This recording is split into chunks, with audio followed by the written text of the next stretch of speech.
നിങ്ങൾ ജീവിക്കേണ്ടത് നിങ്ങളുടെ ചരിത്രത്തിൽ നിന്നല്ല, നിങ്ങളുടെ ഭാവനയിൽ നിന്നാണ് നിങ്ങൾ ജീവിക്കേണ്ടത്. മനുഷ്യജീവിതം ഭാവനയുടെ തറിയിൽ നെയ്തെടുക്കുന്ന വസ്ത്രമാണ്. അതൊരു അതിമനോഹരമായ വസ്ത്രം.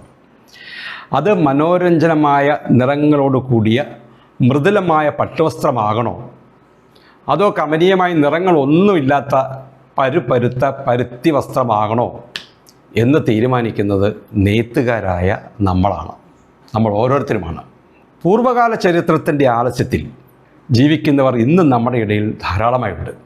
യഥാർത്ഥത്തിൽ നമ്മൾ ജീവിക്കേണ്ടത് ഇന്നലകളുടെ ഓർമ്മകളിൽ നിന്നാകരുത്. ഇന്നലകൾ പഠിപ്പിച്ച പാഠങ്ങൾ മുന്നോട്ടുള്ള യാത്രയിൽ വെളിച്ചമാകും. പക്ഷേ ജീവിതത്തെക്കുറിച്ച്, ജീവിത യാത്രയിൽ അത് ചിലപ്പോൾ നമ്മളെ പിന്നോട്ട് വലിക്കാനും സാധ്യതയുണ്ട്.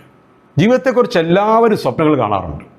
ആ സ്വപ്നങ്ങൾക്ക് ഊടും പാവും നൽകാൻ, നിറക്കൂട്ടുകൾ ചാലിച്ചു ചേർക്കാൻ ഭാവനാസമ്പൂർണ്ണരായവർക്ക് മാത്രമേ കഴിയൂ. ആ ഭാവനയിൽ നെയ്തെടുത്ത മനോഹരമായ ജീവിതത്തിൽ നിങ്ങൾ എന്ന് സന്തുഷ്ടരായിരിക്കും എന്ന കാര്യം സംശയം വേണ്ട. ശുഭദിനം.